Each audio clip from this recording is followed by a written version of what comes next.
Hello বন্ধুরা, আমার Mahanta family তোমাদের সকলকে ওয়েলকাম। আশা করি তোমরা যে যেখানে আছো খুব ভালো আছো। আর আমি তো বিন্দাস আছি, আনন্দ।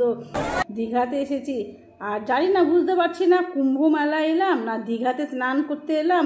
এতটাই ভিড়। আর আমাদের কিন্তু দীঘাতে আস্তে আস্তে পুরো 3টে বেজে গেছে। আর এখন তো জোয়ার চলছে, তার জন্য নিচে নামতেই পারছি না, সব আছড়ে আছড়ে পড়ছে।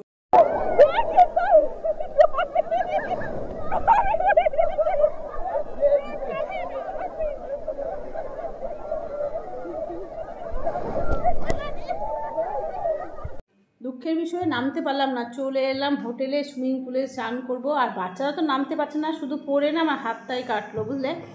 আর এর আগে দেখছি না ব্লগে এমন দেখাচ্ছে যে এত ভিড়, হোটেল পাওয়া যাচ্ছে না, সব ফেক, সব ফালতু এগুলোর কথাবার্তা। প্রচুর হোটেল রয়েছে আর এমন কোনো হাইফাই দাম না, মানে সব রকমের সুযোগ সুবিধে ব্যবস্থা আছে। আর আমাদের কি বলতো 3টে বেজে গেছে, তো সেই জন্যই জোয়ারটা এসেছে বলে স্নান করতে পারলাম না। দেখি কালকে যাবো তাড়াতাড়ি, কালকে ট্রাই করবো।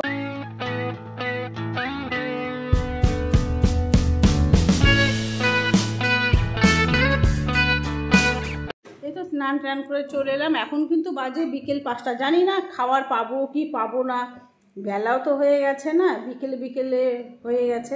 আর এই যে আসলাম, আমরা যে হোটেলে থাকতাম না, সেই হোটেলে একটা রেস্টুরেন্ট এখানে বলা হলো, কিন্তু এখানে পুরো তোমার 1 ঘন্টা টাইম লাগবে খাবার, আগের থেকে অর্ডার করা হয়নি। তো এত খিদে পেয়েছে, ধৈর্য কুলোলো না। পাশেই ছিল একটা হোটেল, ওখানে গিয়ে খেলাম ভাত তরকারি। খিদেতে তো যা খেয়েছি তাই অনেক। তো এই ভিডিওটি পর্যন্ত।